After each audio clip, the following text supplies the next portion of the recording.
তুমি যেমন আমাকে নিরোগ সুন্দর সুস্থতা পৃথিবীতে পাঠিয়েছো, এই নিরোগ সুন্দর সুস্থ থেকেই যেন পৃথিবী থেকে বিদায় নিতে পারি। প্রথম স্বপনে এটা আমরা অনুভব করব। তারপরে আমরা অনুভব করবো, ঈশ্বর তুমি আমাকে সুন্দর কমল নরম পা দিয়েছো, যে পা দিয়ে আমি সারাদিনে দৌড়ঝাঁপ করতে পারছি।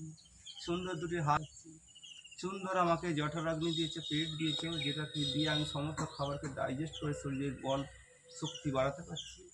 সুন্দর আমাকে দাঁত দিয়েছে, যে দাঁত দিয়ে আমি খাবারকে চর্মণ করতে পারছি, পেশাই করতে পারছি, খাবারকে আমার হজম উপযোগী করে তুলছি। সুন্দর কান দিয়েছে, সুন্দর সুমধুর কথা আমি শ্রবণ করতে পারছি। সুন্দর আমাকে চোখ দিয়েছে, গোটা দুনিয়াকে আমি দু চোখ ধরে দেখতে পাচ্ছি। সুন্দর জিহ্বা দিয়েছে, প্রকৃতিকে ফলে ফুলে ভরিয়ে দিয়েছে, প্রতিটি খাবারের স্বাদ অনুভব করতে পারছি। সুন্দর আমাকে হৃদস্পন্দন দিয়েছে, যে হৃদস্পন্দনের প্রতিটা সাউন্ড প্রতিটা শব্দ আমি অনুভব করতে পারছি প্রতিক্ষণে প্রতি মুহূর্তে।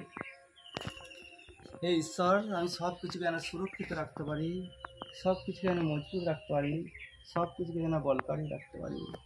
আর সেই কাজটা যেন আমি করতে পারি, তার জন্য তুমি আমাকে শক্তি দাও, বুদ্ধি দাও, বল দাও, তেজ দাও।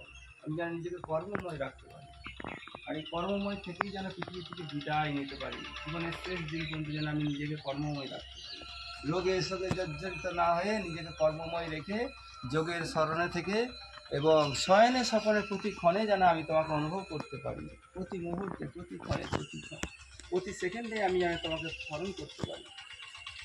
এটা নিয়েই যেন আমি পৃথিবী থেকে বিদায় নিতে পারি। যে অবস্থায় আমাকে পৃথিবীতে পাঠিয়েছিলেন, সেই অবস্থাতেই যেন আমি তোমার কাছে আবার ফেরত আসি।